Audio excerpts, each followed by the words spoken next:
Ready to level up your DevOps skills? Welcome to K4 Coding Academy. Master Kubernetes, Terraform, and AI. Get real-world platform engineering projects. Subscribe now and start mastering your future. Cloud, DevOps, or platform? Let's find your perfect path. Watch and choose your role. Hey everyone, and welcome to today's Explainer. If you've been glancing at the tech job market lately, you might be totally scratching your head. All these jargon-heavy titles get thrown around like they're completely interchangeable, right? It's genuinely tough to know where one ends and another begins. Well, I'm going to be your talking avatar for video today, and we're going to use some awesome animated content and graphics, plus some really clear infographics to break this whole thing down. We're going to clearly define platform engineering versus DevOps versus SRE versus cloud engineering. Let's get right into it. So, here's the question I literally hear all the time. Are these four titles actually just the exact same job? Look, it is completely validating to hear your frustration with job boards because, honestly, reading those descriptions, they look identical. The salaries are pretty much the same, the required skills totally overlap, and the keywords are just sort of mashed together into a giant word soup. But here's the absolutely critical takeaway for us today. No, they are not the same job. While yes, they all touch the exact same underlying systems and code bases, they view those systems through fundamentally different lenses. Basically, each role grew out of a completely different pain point in how we build and run software. But before we break down the individual roles, we've got to talk about the massive shift happening right now. In 2026, AI is violently accelerating all four of these disciplines. I mean, it's a real game changer. We're seeing Terraform copilots instantly generating infrastructure as code. We're seeing AI models that can actually predict the risk of a deployment way before you even hit the push button. We've got predictive incident detection, reading logs to flag anomalies, and LLMs entirely automating how new developers onboard to a platform. So understanding the distinct differences between these roles, it's more critical now than literally ever before, because AI is changing how every single one of them operates on a daily basis. You really need to know this landscape to build your career path effectively. Okay, let's start building our mental model here with a metaphor. The city builders. First up on the list is the cloud engineer. Think of these folks as the people laying down the raw, bare-bones infrastructure of our city. They're out there building the roads, the water pipes, the power grids. Translated into tech terms, they design, deploy, and optimize the raw compute, storage, networking, and security foundations that literally everything else runs on. A cloud engineer looks at a system and basically asks, hey, does the infrastructure exist? Is it the right shape? And is it running efficiently? So, what exactly does this look like on a day-to-day basis? Well, their primary focus is the cloud infrastructure itself, often across AWS, Azure, or GCP. And their key metrics? It's all about cost efficiency and uptime. Are we right-sizing our instances? Are we managing spot capacity to save the company money?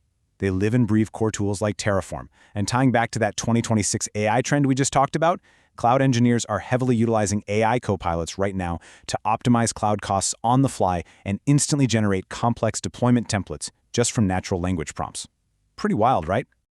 All right, moving on to our second lens, the DevOps engineer. If the cloud engineer built the actual physical roads, the DevOps engineer is managing the traffic flow. They're the ones installing the traffic lights, painting the lanes, and making sure that the vehicles, which in our city is the code, can travel from a developer's laptop all the way to production safely and, crucially, incredibly quickly.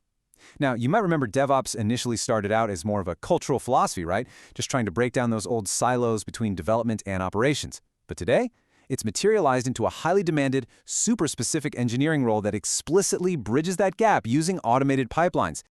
Digging into the DevOps Daily Snapshot, we see they focus heavily on CI/CD pipelines. That's continuous integration and continuous delivery. Their ultimate absolute metric is deployment frequency and lead time. Their main question is simply, can our developers ship fast? They're using tools like Jenkins, GitLab CI, and Docker to make this happen. And today, AI is just a massive part of their workflow. It's auto-generating complex CI/CD configurations and providing deployment risk scoring so that a bad commit basically never makes its way to production. So the absolutely crucial point here is understanding the contrast between these first two roles. Cloud engineers focus on where the code lives. They're the ones architecting the virtual private clouds, the VPCs, the subnets, the compute clusters. DevOps engineers, on the flip side, focus on how the code gets there. They are totally obsessed with automated pipelines. One builds the physical road, and the other builds the highly automated traffic system running right on top of it. Makes sense, right? Okay, now we introduce our third discipline. And I really love this quote from Ben Traynor-Sloss over at Google, who actually founded the very first SRE team way back in 2003. He said, SRE is what happens when a software engineer is asked to do what was called operations. I mean, that just perfectly grounds site reliability engineering. The role was born from this realization that as your systems scale up massively, you just can't keep throwing more manual system administrators at the problem. You literally have to treat operations fundamentally as a programmable software problem. Going back to our city metaphor for a second, the Site Reliability Engineer, or SRE, is your emergency and maintenance crew. Their absolute mandate is to keep the roads open and functioning smoothly under extreme pressure. They manage that famous trio: service level indicators, which is what we measure, service level objectives, which are our internal targets, and service level agreements, which are our actual promises to our customers. They'll even use chaos engineering, literally deliberately injecting failures into the system just to find the weak spots before the users do. And SRE is constantly thinking, what's our reliability target, and when we aren't meeting it, how do we fix it forever? Looking at the day-to-day for an SRE, their focus is undeniable. It's all about reliability and uptime. Their defining metric is the error budget. They rely on core tools like Prometheus for monitoring and PagerDuty for incident response. And what is truly staggering about SREs in 2026 is how AI-assisted debugging is totally revolutionizing the role.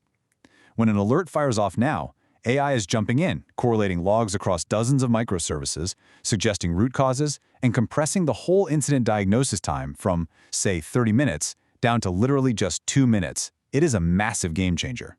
Now notice the dynamic between DevOps and SRE here.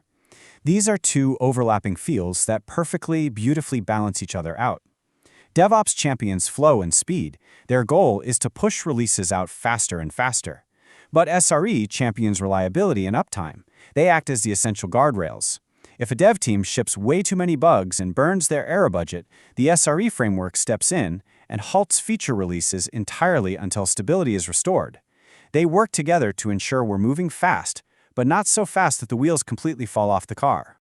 And that brings us to the fourth and currently fastest growing role of the bunch, the platform engineer. In our metaphorical city, they are City Hall. They build what's called the Internal Development Platform, or IDP. If you're a developer in this city, City Hall is where you go to get your permits, get your resources, and just get things done efficiently without jumping through endless hoops. Platform engineers treat this internal platform as an actual product. And their customers? Well, their customers are their own colleagues. Their entire overarching mission is to radically reduce cognitive load for developers. Let's walk through exactly how they achieve this using what's commonly called the golden path workflow. Imagine a developer has a brilliant new app idea. Instead of spending 2 grueling weeks configuring servers and writing deployment scripts from scratch, they just visit the internal developer platform. They pick a standardized, often AI-generated template, and boom, instantly, the infrastructure is provisioned, the CI/CD pipelines are hooked up, and the security guardrails are fully in place. 0 manual IT tickets required. It's a paved, highly opinionated workflow that makes doing the right thing the absolute easiest thing. So, checking out the day-to-day for a platform engineer, their focus is purely on developer productivity. They measure success through industry-standard DORA metrics, which track things like deployment speeds and stability, lead time for changes, and change failure rate, as well as internal developer satisfaction surveys. They use tools like Backstage, Argo CD, and Crossplane. And with AI, they are implementing automated LLM onboarding for new devs. A brand new hire can literally ask an internal AI assistant questions and get guided through the entire platform setup. It completely eliminates those traditional, manual, painfully slow setup days. Okay, so here's the grand synthesis. How do they all work together? Listen, these are absolutely not competing job titles. Rather, they are complementary layers in a modern reliability and productivity stack. Your cloud engineers provide that raw foundation layer. Your DevOps engineers build the automated delivery flow layer right on top of that. Your SREs wrap the whole thing up in a strict reliability guardrail layer. And finally, your platform engineers package it all together into a beautiful, self-service internal developer UX layer. They literally all rely on each other to succeed.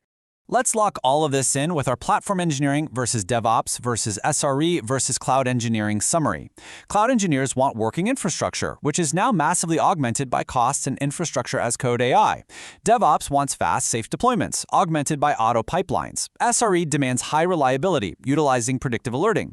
And platform engineering drives developer productivity through generative IDPs. You see, AI isn't replacing these engineers, it is massively augmenting their discipline, stripping away the manual toil so they can focus on high-level engineering judgment.